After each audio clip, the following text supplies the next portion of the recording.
अगर ये वीडियो तुम्हारे सामने आई है तो इसका मतलब तुम एक असली एनिमे लवर हो, क्योंकि आज से शुरू होने वाला है डीमन स्लेयर का सबसे डरावना और खतरनाक arc and trust me.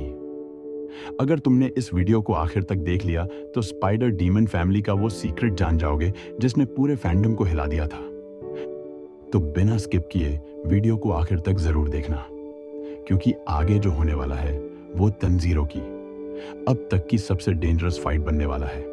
Hello anime lovers, स्वागत है आपका आज की वीडियो में, जहां हम देखने वाले हैं डीमन स्लेयर एपिसोड 15 का पूरा हिंदी रिकैप। अगर आपने अभी तक पिछले एपिसोड नहीं देखे तो उनकी लिंक आपको डिस्क्रिप्शन में मिल जाएगी। तो चलिए शुरू करते हैं कहानी। पिछले एपिसोड में जेनित्सु को आखिरकार पता चल गया था कि तंजीरों के बॉक्स में कोई डेंजरस डीमन नहीं, बल्कि नेजुको नाम की एक बेहद खूबसूरत लड़की है। और बस तभी से बेचारा जेनित्सु पूरी तरह पागल हो चुका है। एपिसोड की शुरुआत में ही हम देखते हैं कि जेनित्सु गुस्से में तंजीरों के पीछे तलवार लेकर भाग रहा होता है, क्योंकि उसे यकीन ही नहीं हो रहा कि तंजीरो इतनी सुंदर लड़की को अपने साथ लेकर घूम रहा है, और उसने यह बात उससे छुपाई भी। तंजीरो बार बार उसे समझाने की कोशिश करता है कि नेजुको उसकी छोटी बहन है, लेकिन जेनित्सु उसकी एक भी बात सुनने को तैयार नहीं था। उधर नेजुको जैसे ही अपने बॉक्स से बाहर निकलती है, जेनित्सु इंस्टेंटली उसके पीछे पीछे घूमना शुरू कर देता है। वह हर सेकंड नेजुको को इम्प्रेस करने की कोशिश कर रहा था, जबकि नेजुको उससे बचने की कोशिश कर रही थी। यह सब देखकर तंजीरो मजबूरी में दोनों के बीच आ जाता है, लेकिन अब जेनित्सु को तंजीरो से भी लगाव हो चुका था, क्योंकि आखिर वो नेजुको का भाई था। दूसरी तरफ इनोस्के अपने कमरे के बाहर बैठा यह सब सुन रहा होता है। तभी वहां विस्टेरिया फैमिली की बूढ़ी औरत आती है और उसे साफ कपड़े देती है। वह प्यार से कहती है कि तुम्हारे कपड़े बहुत गंदे हो गए हैं, इन्हें मुझे दे दो, मैं धो दूंगी, और तब तक तुम ये साफ कपड़े पहन लो। इतना सुनते ही इनोसुके के दिमाग में पहली बार अजीब सी खुशी होने लगती है, क्योंकि शायद पहली बार किसी ने उसकी इतनी केयर की थी। लेकिन ऑब्वियसली इनोसुके अपनी फीलिंग्स नॉर्मली दिखा नहीं सकता था, इसलिए वह कमरे में जाकर सीधे तंजीरो को हेडबट मार देता है। तंजीरो दर्द से चिल्लाने लगता है, जबकि जेनित्सु हंसने लगता है। कुछ देर बाद डॉक्टर वापस आते हैं और बताते हैं कि अब वे लोग मिशन पर जाने लायक ठीक हो चुके हैं। तभी अचानक कासुकाइक्राओ वहां आता है और उन्हें उनका अगला मिशन बताता है। उन्हें नॉर्थ ईस्ट डायरेक्शन में मौजूद एक पहाड़ पर जाना था, जहां कई डीमन स्लेयर्स रहस्यमयी तरीके से गायब हो रहे थे। तीनों अपना सामान लेकर बाहर आते हैं। बूढ़ी औरत उन्हें गुड लक देने के लिए उनके पीछे स्पार्क फायर जलाती है, लेकिन इनोसुके को लगता है कि वह बूढ़ी औरत उन पर हमला कर रही है और वह तुरंत उसे मारने भाग जाता है। तंजीरो किसी तरह उसे रोकता है, जबकि जेनित्सु उसे समझाता है कि यह एक ट्रेडिशनल रिचुअल है। कुछ देर बाद तीनों उस डरावने पहाड़ के पास पहुंच जाते हैं। सूरज डूब चुका था और पूरा जंगल बेहद क्रीपी लग रहा था। तभी जेनित्सु अचानक रुक जाता है और रोते हुए कहता है कि उसे अंदर नहीं जाना। उसका कहना था कि उसे साफ महसूस हो रहा है कि वहां कुछ बहुत खतरनाक छुपा हुआ है। लेकिन तंजीरो कामली कहता है कि चाहे कितना भी डर लगे, हमें अंदर जाना ही होगा। इनोसुके तो उल्टा एक्साइटेड हो जाता है, क्योंकि उसे डेंजरस जगहों पर लड़ाई करने में मजा आता है। आखिरकार तीनों जंगल के अंदर जाना शुरू करते हैं। तभी तंजीरो को एक अजीब स्मेल महसूस होती है, और कुछ दूर जाने पर उन्हें एक घायल डीमन स्लेयर दिखाई देता है।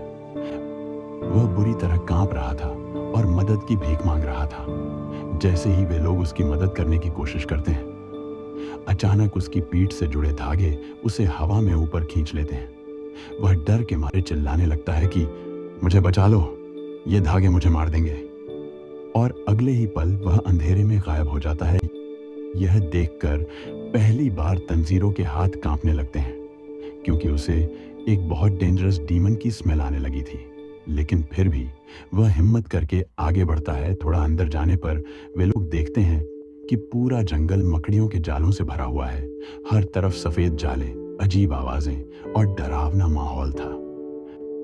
तभी तंजीरो अचानक इनोसुके को थैंक्स बोलता है। इनोसुके हैरान होकर पूछता है कि किस लिए। तंजीरो कहता है कि वह अंदर से डर रहा था, लेकिन इनोसुके की फियरलेस एटीट्यूड देखकर उसे भी हिम्मत मिली। यह सुनते ही इनोसुके को फिर वही बूढ़ी औरत याद आने लगती है जिसने उसकी केयर की थी। लेकिन तभी अचानक उन्हें एक और घायल डीमन स्लेयर मिलता है। वह बताता है कि यहाँ मौजूद सारे डीमन स्लेयर्स अचानक एक दूसरे को मारने लगे।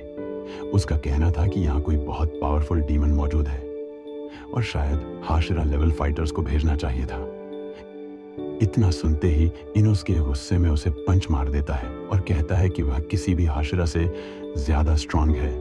उधर दूसरी तरफ डीमन स्लेयर कॉर्प्स को भी सिचुएशन की सीरियसनेस समझ आ चुकी थी, इसलिए अब वे लोग हाशिरा लेवल डीमन स्लेयर्स को भेजने की तैयारी करने लगते हैं। लेकिन इसी बीच जेनित्सु अकेला बाहर बैठा रो रहा होता है। उसे लगता है कि तंजीरो और इनोसुके उसे छोड़कर चले गए। तभी अचानक उसे याद आता है कि तंजीरो नेजुको का बॉक्स लेकर अंदर चला गया है। बस फिर क्या था। जेनित्सु अपनी पूरी ताकत लगाकर डर के बावजूद जंगल के अंदर भागने लगता है।